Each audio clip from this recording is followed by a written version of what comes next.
The Quiet Construct, Audio Article 01, Tulpa. Conjuring the Mind, Tulpas, Ghosts, and Modern Mythos.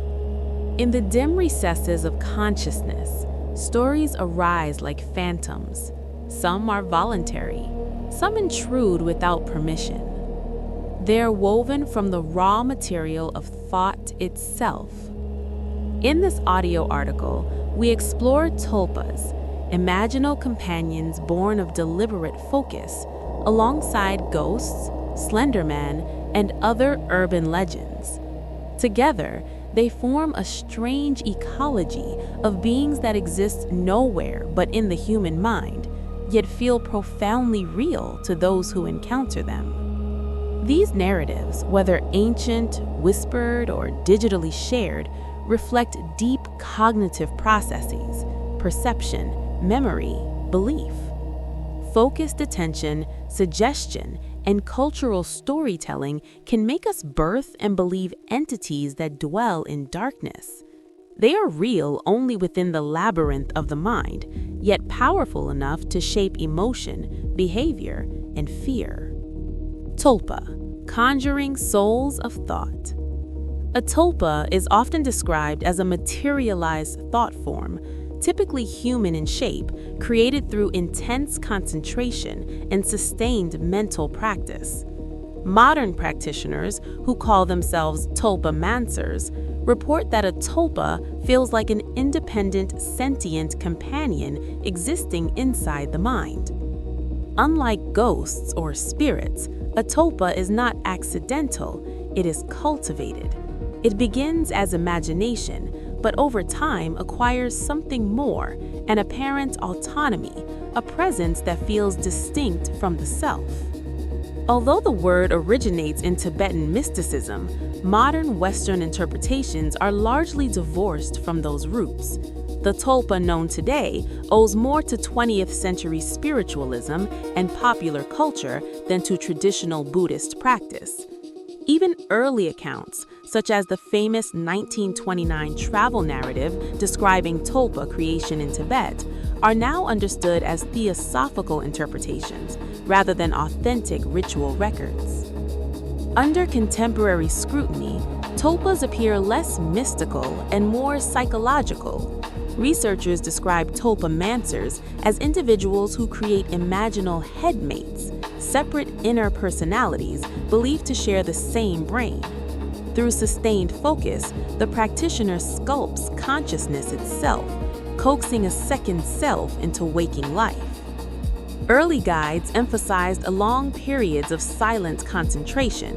Practitioners were encouraged to visualize every detail: the tulpa's face, hands, posture, even texture. Some imagined ears with softness, clothing with weight, objects the tulpa favored.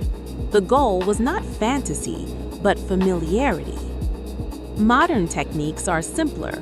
Many practitioners speak to the empty presence throughout the day, narrating their actions as if someone were listening. Over time, something subtle may shift. A thought arises that feels unbidden. An image appears without conscious intent. An emotion responds before it is summoned. This moment, when a thought feels no longer authored, is often described as the tulpa's birth. Some experience it as a murmur, others as a sudden inner voice. Many celebrate this moment, marking it as one would a birthday. They describe the voice as recognizable, consistent, and unmistakably other. The process generally follows 3 stages. First, focused visualization, intense mental imagery used to establish form and personality. Second, conversational immersion, treating the tulpa as already present, speaking to it continuously. Third, autonomy recognition, listening for responses that feel external to the host's direct control. When such responses emerge, whether as inner speech, imagery, or emotion, the tulpa is considered to have arrived. Surveys reveal that most tulpamancers view their companions as real or semi-real persons. Many report emotional benefits, reduced loneliness, companionship, dialogue, even debate. Some describe playful banter. Others form deep emotional bonds. A minority report romantic attachment. Nearly all agree on one point. The tulpa inhabits the same body. It is not external, it is not physical, it is an inner presence. From a psychological perspective, this resembles an intensified form of inner dialogue or dissociation, yet for the practitioner, it is experienced as genuine companionship. Interestingly, most tulpamancers do not attribute metaphysical explanations to their experience. The majority describe their tulpa as neurological or psychological. One scholar has noted that descriptions of tulpas closely resemble accounts of divine voices in religious practice. Replace the word God with tulpa, and much of the experience remains unchanged. What matters is not the explanation, but the felt reality. For those who experience them, tulpas are vivid, persistent, and deeply personal. Ultimately, the phenomenon illustrates how malleable consciousness truly is. A focused mind can give rise to a presence so convincing it persuades itself into reality. These entities are not spirits, but constructions shaped by shared techniques, shared narratives, and collective imagination.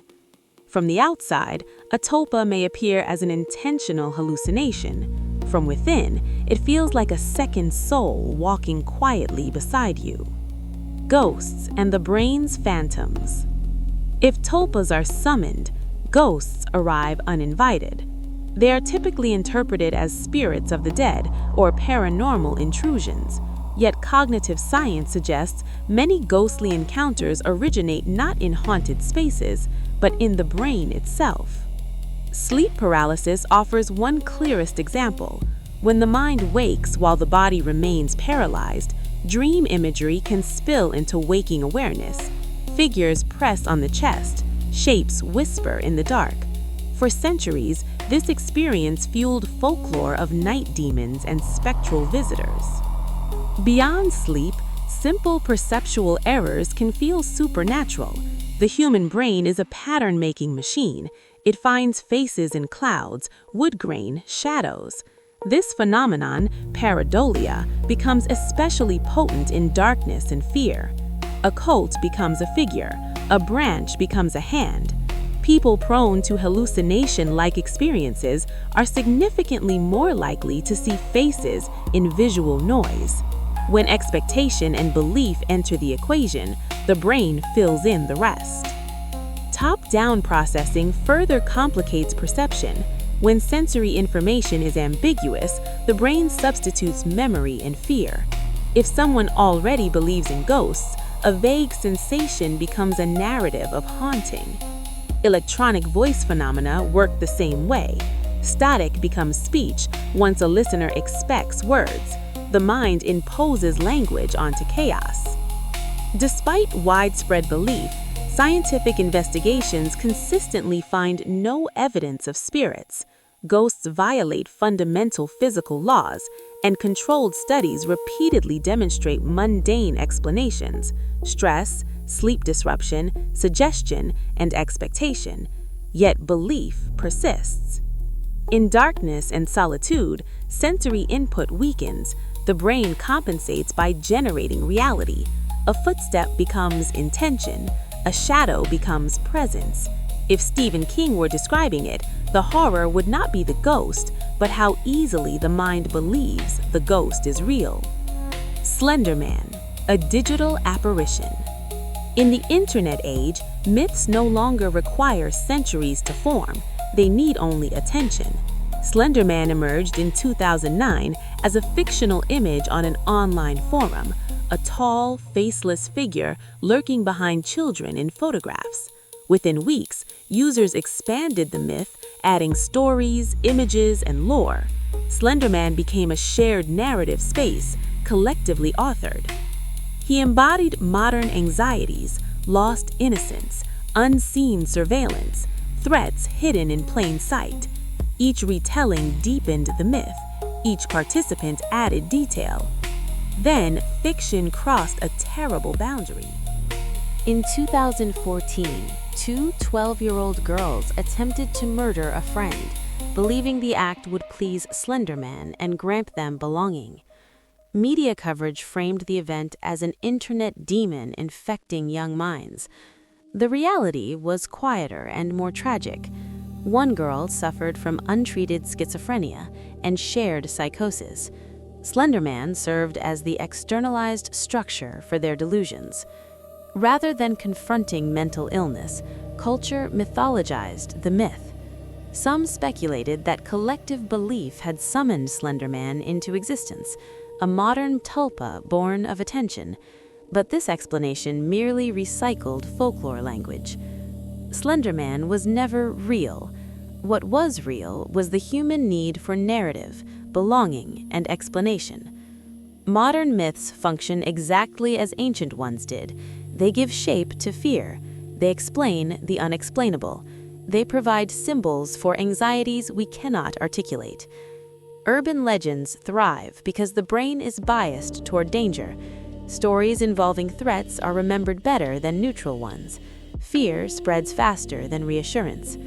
Legends that mix the ordinary with a small dose of the uncanny survive best.